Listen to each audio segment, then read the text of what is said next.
CD authoring and duplication. Now, creating your own CDs can easily be done with our wonderful world of computers that we live in now, but there are some things to consider when you're authoring a CD. First of all, Orange Book CDs. Basically, what an Orange Book CD is what most burning programs are going to be doing on your computer. And what this does is it writes one file for each track, turning the laser on and off in between the tracks. Now this creates more errors and makes the disc harder to read for players, and that's because when the laser turns off and then turns on again, there's little particles of misinformation, errors, that get sprayed onto the disc, and so it causes more errors. And that's why oftentimes discs that you burn with iTunes or Windows Media Player or Music Matchbox, things like that, they oftentimes don't work in certain players. It's because of these additional errors, and it's because they're an Orange Book CD. And having this many errors, some players refuse to play them because there's just too many errors. So then we have the Red Book CD. Now what this does is it writes one continuous file on the CD with track numbers programmed to the location of the songs in the file. It also gives you extra information that you can write in there, title information and such. And this is what we burned earlier with Wave Burner in the movie a little bit ago. And basically, this is the kind of CD that needs to be burned if you're going to send it to duplication. If you're going to send it to a mastering house, which is a very good thing to do, I would highly suggest it, then you're going to send them the regular 24-bit files or however you mix it down, like we did earlier, and they'll take those files, they'll master them, and they will create a Red Book CD to send to duplication. Okay, so next, duplication versus replication.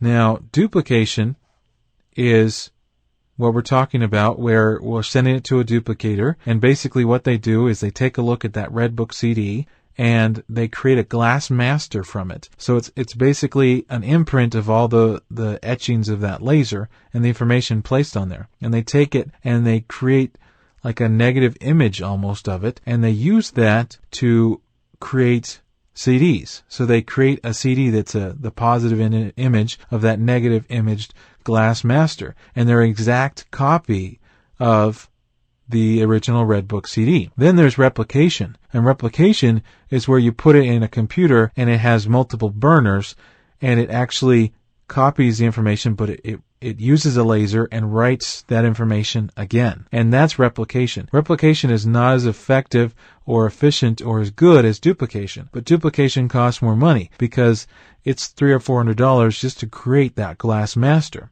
And so usually when you do duplication, you're going to do at least 1,000 copies. Whereas replication can be useful because you can do less than that for a cheaper cost. The reason why you need to do 1,000 copies for duplication is you need to absorb the price of making that glass master. And so, it depends on what you want to do. Duplication is always going to be better.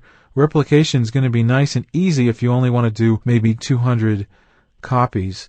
So you're not sure how many you're going to sell. And I would definitely suggest that for people doing their first recordings and such. Do 200 copies with replication.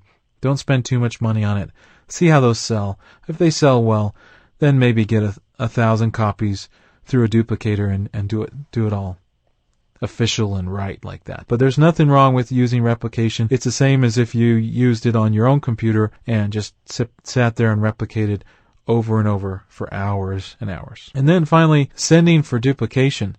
If you are going to send it for duplication, you want to burn it on the Red Book CD. You want to make sure that your file is 16-bit, 44.1 kilohertz, stereo interleaved files. So what it's doing, two distinct audio files, but they're basically written together into one file so that there's only one file to move around. And that's how a CD wants to see it when you try to burn it on a CD. So once you burn it on a CD, on your Red Book CD, do not write on it or place any kind of label on it. This could make the CD unbalanced and cause additional errors. You want to have that completely clean, and if you're going to write on anything, write on the plastic that's inside that doesn't have any of the silver or gold on it, so the very center of the CD. Write on that with a Sharpie or magic marker or something like that. And if you do that, you leave it nice and clean, you're going to have the least amount of errors possible. But it's happened many times where you send it to duplication, and if you've written on it or you've put stickers on it, it could be unbalanced and then have too many errors, and they can't make the glass master from it. So just make sure you don't put any extra stuff on there, and you will end up just fine.